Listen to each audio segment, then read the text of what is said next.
আমারও এমনটাই মনে হচ্ছে। সত্যি আমার মনে হয় কোনো কিছু নিয়ে টেনশনে আছে, যার কারণে এমন শব্দ শুনতে পায়।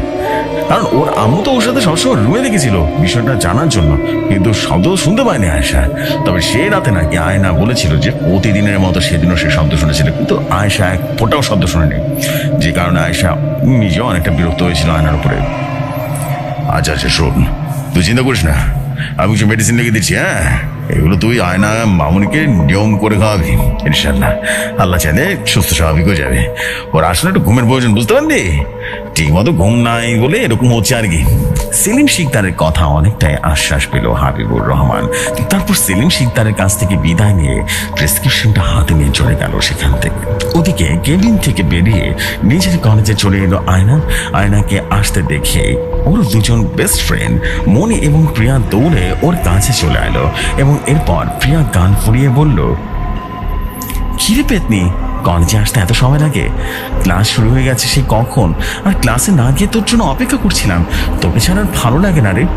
প্রিয়ার কথা শুনে ওর সাথে তাল মিলিয়ে মনি বলে উঠল, প্রিয়া ঠিক বলেছিস, তুই এত দেরি করলি কেন বলতো? নাকি আবার তোর সেই রাতে ভূতটা হাজির হয়েছিল, যাকে তুই প্রতি রাতে ঘুম ভাঙিয়ে দেয়? কথাটা বলি একসাথে হাসতে লাগলো প্রিয়া এবং মনি। ওদের হাসি দেখে হ্যাঁ ভীষণ মুখে বলল, তোরা সব কিছু নিয়ে মজা করিস, বুঝতে পেরেছিস?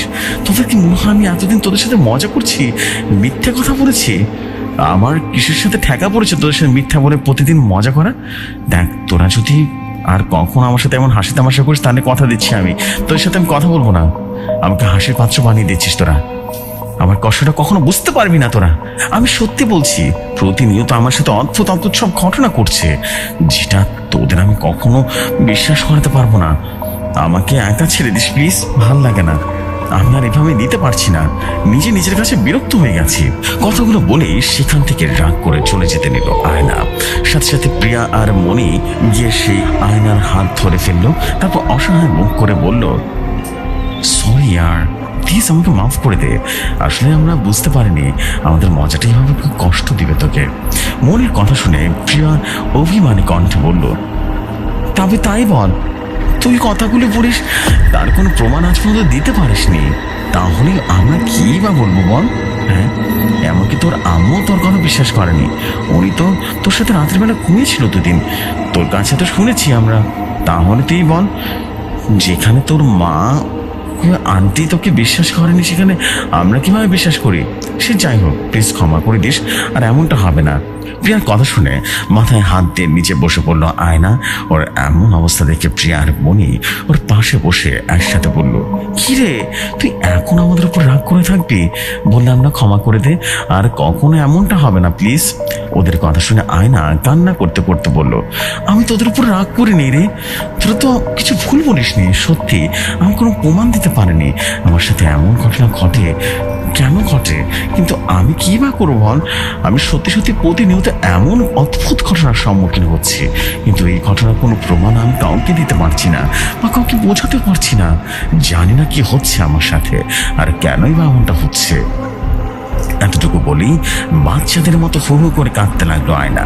ওকে এইভাবে কান্না করতে দেখে প্রিয়া আর মনি একসাথে বলল, প্লিজ দোস্ত, এভাবে কান্না করিস না, আমাদের সত্যি অনেক ভুল হয়ে গেছে, তোর সাথে এমন মজা করা হয়তো বা ঠিক হয়নি, হয়তো বা তুই সত্যি বলেছিস, কিন্তু জানি না কেন ওই সত্যিটা আমাদের কাছে আরো বেশি প্রমাণ দিতে পারছিস না। আচ্ছা বাদ দে এসব, এখন ওয়াশরুম থেকে ফ্রেশ হয়ে আয়, আমরা এখানেই অপেক্ষা করছি তোর জন্য, একসাথে ক্লাসে যাবো, নইলে সবগুলো ক্লাসই মিস করে ফেলবো, এমনি তো অনেক দেরি হয়ে গেছে আজ। ওদের কথা শুনে নিজেকে যত সম্ভব শান্ত করলো আয়না। তারপর নিজের হাতের উল্টো পিঠ থেকে চোখ মুছে ব্যাগটা ওদের হাতে দিয়ে ওয়াশরুম থেকে রীতিমতো হাঁটা দিল ফ্রেশ হওয়ার জন্য, এবং কলেজের ওয়াশরুমে গিয়ে বেশ কিছুক্ষণ পানি দিয়ে ভালো করে ধুয়ে নিল। তারপর অন্যের দিকে মুখ মুছতে মুছতে সামনে থাকা ওয়াশরুমের আয়নার দিকে তাকিয়ে ভয় ভয়ে চিৎকার করে উঠলো, চোখ বন্ধ করে ফেললো। একটু পরে জোরে জোরে নিঃশ্বাস নিতে নিতে নিজের চোখটা হালকা একটু খুলে সামনে থাকা ওয়াশরুমে আয়নার দিকে তাকালো সে। কিন্তু আশ্চর্যজনক ভাবে আয়নাতে এখন কিছুই নেই, কিন্তু একটু আগে যখন ওনার মুখ মুছতে গিয়ে আয়নার দিকে তাকিয়েছিল তখন স্পষ্ট দেখেছিল আয়নাতে ওর চেহারা কেমন যেন বিকৃত আর বিচ্ছিরি দেখাচ্ছিল। কিন্তু এখন এখন সবকিছু স্বাভাবিক। আয়না ব্যাপারটা নিজের মনের ভুল ভেবে ওয়াশরুম থেকে বেরিয়ে বান্ধবীর কাছে চলে গেল।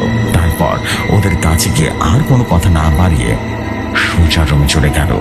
তিনজন মিলে সারাটা ক্লাস জুড়ে মন খারাপ করে বসেছিল আয়না। পড়ার দিকে মনোযোগ ছিল না তার, কিছুতেই যেন মন থেকে এই টেনশনগুলো সরাতে পারছিল না। কেন বা ওর সাথে এমনটা হচ্ছে? সব কিছু কি ওর মনের ভুল ভেবে উড়িয়ে দেওয়া সম্ভব? এমন হাজারো প্রশ্ন এসে বারবার মাথায় নাড়া দিচ্ছিল আয়নার। ও নিজেকে যতটা সম্ভব স্বাভাবিক রাখার চেষ্টা করে এবং কলেজ শেষে নিজের বাসার দিকে রওনা হলো। একটা রিক্সা নিয়ে বাসার সামনে এসে নামলো আয়না। গেট খুলে বাসার সামনে এসে ডোর বেলটা চাপতে আয়েশা বেগম এসে দরজাটা খুলে দিলেন। আয়নার দিকে তাকিয়ে চিন্তার ছাপ স্পষ্ট দেখতে পেলেন ওর মুখে। তাই নরম কণ্ঠে জিজ্ঞেস করলেন, কি হয়েছে আয়না? হ্যাঁ, তোমার মুখটা এমন লাগছে কেন? তুমি কি কোনো বিষয় বেশি চিন্তিত? আমার মুখে প্রশ্নটা শুনে কিছুটা মনের হাসি ফুটিয়ে আয়না বলল, না আম্মু, তেমন কিছু নয়। আসলে আজকে প্রথম হাসপাতাল, তারপর আবার কলেজে গিয়েছি তো, তাই খুব টায়ার্ড লাগছিল শরীরটা। আমি রুমে যাচ্ছি, তুমি আমার জন্য খাবার বাড়ো, খুব ক্ষুধা পেয়েছে আমার। কথাটা বলেই আয়েশা বেগমকে পাশ কাটিয়ে নিজের রুমে চলে গেল আয়না। আয়েশা বেগম ওর চলে যাওয়ার দিকে তাকিয়ে ছোট্ট করে একটা নিঃশ্বাস ছেড়ে ওর জন্য খাবার রেডি করতে চলে গেল। আয়না নিজের রুমে গিয়ে ওয়াশরুমে চলে গেল ফ্রেশ হওয়ার জন্য। ফ্রেশ হয়ে ওর রুমের আয়নার সামনে দাঁড়িয়ে নিজেকে দেখতে দেখতে মনে মনে বলতে লাগলো, আচ্ছা, আমি যে কলেজের আয়না নিজেকে যেরকম দেখেছিলাম সেটা কি সত্যি ছিল নাকি আমার উর্বর মস্তিষ্কের ভুল দেখা? কিন্তু আমি তো স্পষ্ট দেখছি আয়নার সামনে আমার মুখের পরিবর্তে অন্য কারো মুখ। কি ভয়ঙ্কর চেহারা! কিন্তু এখন কেন আয়নাতে সেই প্রতিচ্ছবি দেখতে পাচ্ছি না? তবে কি আমি দিন দিন পাগল হয়ে যাচ্ছি? এসব কি হচ্ছে আমার সাথে? কেন হচ্ছে এমন? কথাগুলো ভেবে নিজের মাথার চুলগুলো টেনে টেনে খাটে বসে পড়ল আয়না। ও ওর রুমের আয়নার সামনে থেকে সরে গেলেও আয়নায় থাকা সেই প্রতিচ্ছবি ঠিক একইভাবে দাঁড়িয়েছিল, ওর দিকে অদ্ভুতভাবে তাকিয়ে আছে। কিন্তু সেটা ওর দৃষ্টিগোচর হলো না। বেশ কিছুক্ষণ এভাবে মাথা ধরে খাটের উপরে বসে থাকার পর এক দীর্ঘশ্বাস ছেড়ে আয়না বেরিয়ে এলো নিজের রুম থেকে। সকালে নানা রকমের চিন্তায় ঠিকভাবে খাওয়া হলো না, বেশি ক্ষুধা লেগেছে তার। তাই সোজা চলে গেল ডাইনিং টেবিলে। সেখানে গিয়ে দেখলো আয়েশা বেগম তার জন্য খাবার রেডি করে আছে এবং তাকে ডাকছিল। আয়নাকে নিজে থেকে আসতে দেখে আয়েশা বেগম বেশ মুচকি হাসি হেসে বললেন, আমি তোমাকে ডাকতেই চাচ্ছিলাম আয়না, তুমি এসেছো ভালো হয়েছে। এসো, তোমার খাবার রেডি করেছি, এখনই খেয়ে নাও, বসো। ওনার কথার প্রতি উত্তরে শুধু মুচকে হাসি দিল আয়না। তারপর সোজা গিয়ে ডাইনিং টেবিলের কাছের চেয়ারে টেনে রীতিমতো বসে খেতে শুরু করলো আয়না। খাওয়ার সময় অন্য কোনো দিকে মনোযোগ দিল না সে। খুব ক্ষুধা পেয়েছে, তাই খাবারের মধ্যে সব কিছু মনোযোগ বসালো। একটু পর ডোরবেলের শব্দটা শুনে আয়েশা বেগম গিয়ে দরজাটা খুলে দিলেন। দরজার ওপাশে হাবিবুর রহমানকে দাঁড়িয়ে থাকতে দেখে আয়েশা বেগম হালকা রাগী গলায় বলে উঠলেন, কই ছিলে এতক্ষণ তুমি? এত দেরি করে বাসায় ফিরতে হচ্ছে? হ্যাঁ, সে কখন আয়নার সাথে বের হয়েছিলে? এত সময় লাগে বাসায় আসতে? ফোনটাও তো বন্ধ করে রেখেছো, কতবার ফোন দিয়েছি। সে তো খবর আছে তোমার। আয়েশা বেগমের কথা শুনে ছোট্ট নিঃশ্বাস ছেড়ে রুমের মধ্যে প্রবেশ করতে করতে হাবিবুর রহমান বলে উঠলেন, আসলে সেলিমের কেবিনে গিয়েছিলাম আর কি। ওখান থেকে বেরিয়ে আয়নার জন্য ফার্মেসি থেকে ওষুধ কিনতে গিয়েছিলাম। আর সেখানেই আমার এক ছোটবেলার বন্ধুর সাথে দেখা হয়ে যায়। তার সাথে গল্প করতে তো দেরি হয়ে গেল আর কি। ফোনটা চার্জ না থাকার কারণে বন্ধ হয়ে গেছিল, খেয়াল করিনি। কিন্তু তুমি রেগে আছো কেন সেটা তো বলো। হাবিবুর রহমানের কথা শুনে আয়েশা বেগম বেশ রাগান্বিত এবং বেশ বিরক্ত সুরে বললেন, রেগে আছি আমার সাথে? হ্যাঁ, দুদিন পর আবার নিজের ব্যবসার জন্য ফিরে যাবে সেই ঢাকায়।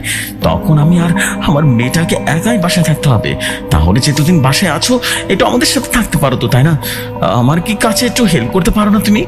হ্যাঁ, সারাদিন শুধু বাইরে বাইরে সময় কাটাও, মেয়েটার দিকে তো একটু লক্ষ্য রাখতে হবে, তাই না? ওর শরীরটা তো ভালো নেই। আয়েশা বেগমের কথা শুনে নিজের পাঞ্জাবির বোতামটা খুলে হাবিবুর রহমান বললেন, সেটা তুমি ঠিক বলেছো আয়েশা, কিন্তু কি করবো বলো, ছেলে মানুষ তো, তাই সারাক্ষণ ঘরের ভিতরে বসে থাকতে ভালো লাগে না, বুঝলি?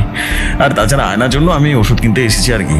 ইনশাল্লাহ আল্লাহ রহমতে সুস্থ হয়ে যাবে। হ্যাঁ, আর আমাদের কোনো সমস্যা হবে না। দুদিন আসি বাসায়, আর দুদিনের তোমাকে দিলাম, সারাক্ষণ বাসাতেই থাকবো, ঠিক আছে? কথা দিলাম, কথা দিলাম, আর কোথাও যাবো না, ঠিক আছে? হাবিবুর রহমানের কথা শুনে আয়েশা বেগম হার খায়।